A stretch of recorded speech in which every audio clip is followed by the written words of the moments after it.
How bad is this gutter, guys, for what you normally take down? Average. Just average? Yeah, I'd say average. That's a lot of stuff growing in there. Beautiful.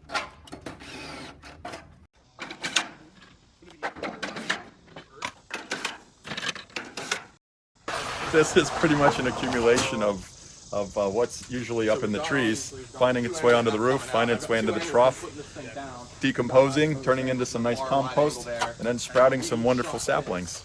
Even if it's not your house or your property that has the trees, it might be your neighbor's trees that end up in your house, over on your roof and then down in your gutter. But we put a LeafGuard gutter system on, you will not have any of these leaves or debris or growth occur within your troughs. The more that's in here, the more it will spill over, end up getting down to the foundation, or it can work its way up behind it into the soffit. It can cause a lot of wood rot.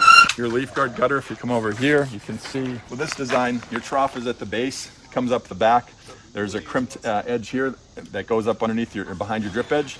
So the water drops off the edge of the roof, hits the nose, curls down, drops the water in, and sheds the debris. So it's very, very effective. So these clips, this is typically what's inside of a K-gutter trough, okay? So the K-gutter being the open trough, so that would be in there, and then the outside lip would bend around it, and those get screwed in. I'm sorry, they go this way actually.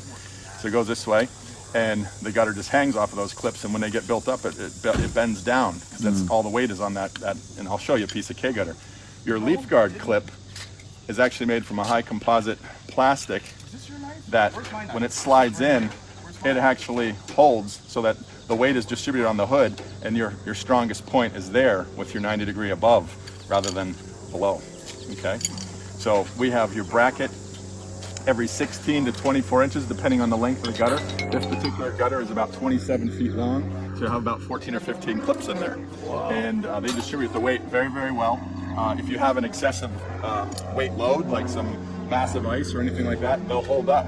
We've actually had the gutter, when people have like second story ice fall and damages a first floor piece, they've damaged the gutter and the clips have all stayed intact. So it just shows you that they're very durable regardless of the temperatures.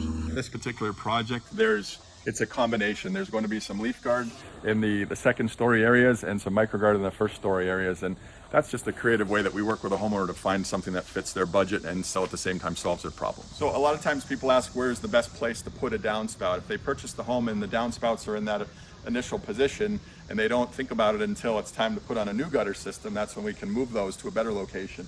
For example, maybe you have a sidewalk running across the front, towards the front end of it. You wouldn't want the water up there because in the wintertime that water turns into ice, slips and falls and everything else. There's lots of problems there. You bring it the other way and you look at the slope of the grass, and that comes down and slopes off into the backyard.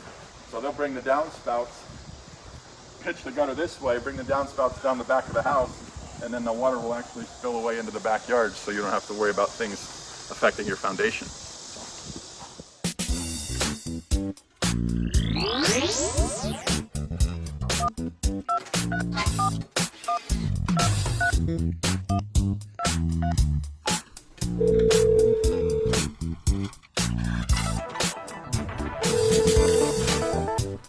Thanks for calling LeafGuard of Lake Erie. How may I help you?